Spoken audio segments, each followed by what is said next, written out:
Hi, എല്ലാവർക്കും Sumi's food and വേക്സിലേക്ക് സ്വാഗതം. ഞാൻ ഇന്ന് വന്നിരിക്കുന്നത്, നമ്മൾ കഴിഞ്ഞ ദിവസം ഒരു ചക്ക വരട്ടുന്ന വീഡിയോ ഇട്ടിരുന്നു. അപ്പോൾ അതിനെക്കൊണ്ട് ഞാൻ വിചാരിച്ചു ഒന്ന് അടയും കൂടി ഉണ്ടാക്കി കാണിക്കാമെന്ന്. അപ്പോൾ അതിനായിട്ട് ഞാൻ ആ ചക്ക വരട്ടിയത് കുറച്ച് എടുത്ത് വെച്ചിട്ടുണ്ട്. പിന്നെ അതിൻ്റെ കൂടെ ചേർക്കാൻ ഈ തേങ്ങ കൊത്തും എടുത്തിട്ടുണ്ട്. ഒരു കപ്പ് കുറച്ച് അരിപ്പൊടി, കാരണം ഇത് കൂടുതലും അത് അരിപ്പൊടി അത്ര തന്നെ ഇടാൻ പാടില്ല, അങ്ങനെ അരിപ്പൊടി എടുത്തിട്ടുണ്ട്. പിന്നെ കുറച്ച് തിളച്ച വെള്ളം എടുത്തിട്ടുണ്ട്. പിന്നെ ഇത് കെട്ടാൻ ആവശ്യമായ, ഇതിനകത്താണല്ലോ നമ്മൾ ചക്കയട ഉണ്ടാക്കുക. അപ്പോൾ ഇല വാട്ടി വെച്ചിട്ടുണ്ട്. അപ്പോൾ നമുക്ക് ചക്കയട എങ്ങനെ ഉണ്ടാക്കുന്നതെന്ന് നോക്കാം. ഇനി നമുക്കിത് ഇല എടുത്തിട്ട് ഇതിനകത്തോട്ട് എടുത്ത് വെക്കാം. അതായത് കുഴച്ചെടുത്തുനിന്ന് ഇതിൽ കുറച്ചെടുത്തിട്ട് ഇത്ര ഉരുള ആക്കി എടുക്കുക. കുറച്ച് വലുതായിട്ട് എടുക്കുക. എന്നിട്ട് ഇത് നല്ലപോലെ ഇതിനകത്തോട്ട് വെച്ചിട്ട് ഇത് ഇല ഇങ്ങനെ മൂടി വെക്കുക. ഞാൻ ഇതുപോലെയാണ് ഉണ്ടാക്കുന്നത്. അപ്പോൾ നമുക്കിത് ഈ രണ്ട് സൈഡും ഇങ്ങനെ ചുരുട്ടി കൊടുക്കുക. നമ്മളെ മറ്റേ ടീ കേക്ക് കിട്ടില്ലേ, അതുപോലെ ഇങ്ങനെ പരത്തിയിട്ട് ഈ പാത്രത്തിലോട്ട് വെച്ച് കൊടുക്കാം. ഇതുപോലെ വെച്ച് കൊടുക്കാം.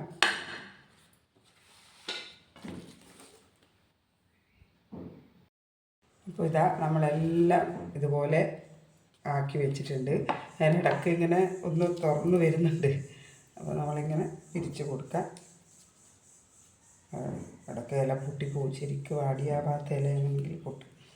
ഇനി നമുക്കിത് അടുപ്പത്തേക്ക് വെക്കാം. അടുപ്പത്ത് ഒരു അപ്പച്ചെമ്പ് വെച്ചിട്ടുണ്ട്. അതിൽ വെള്ളം വെച്ച് തട്ട് വെച്ചിട്ട് ചൂടാകുമ്പോൾ അത് അതിനകത്തോട്ട് വെച്ച് കൊടുക്കാം. ഞാൻ ആവിക്ക് ഇഡ്ഡലി ചെമ്പ് വെച്ചിട്ടുണ്ട്. ഇനി നമുക്കിതിലേക്ക് ഇതെല്ലാം എടുത്ത് വെക്കാം.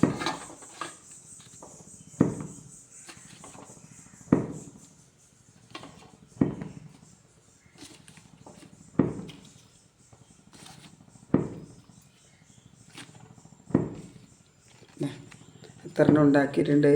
3 3 6 2 8 എണ്ണം ഉണ്ട്. ഒരു കപ്പ് പൊടി കൊണ്ട് 8 എണ്ണം. നമുക്കിത് അടച്ച് വെക്കാം. നമ്മളെ ചക്കയപ്പം വെന്ത് ഞാനതെല്ലാം എടുത്ത് വെച്ചിട്ടുണ്ട്. അപ്പോൾ റെഡി ആയിട്ടുണ്ട്. നമുക്കിതൊന്ന് പൊളിച്ച് നോക്കാം. അപ്പോൾ ചക്കയപ്പം ഞാൻ ഇതിൻ്റെ ഇലയിൽ നിന്ന് അടത്തി മാറ്റിയിട്ടുണ്ട്. നമുക്ക് മുറിച്ച് നോക്കാം. നല്ല സോഫ്റ്റ് തന്നെ നല്ല സോഫ്റ്റ് ആയിട്ടുണ്ട്.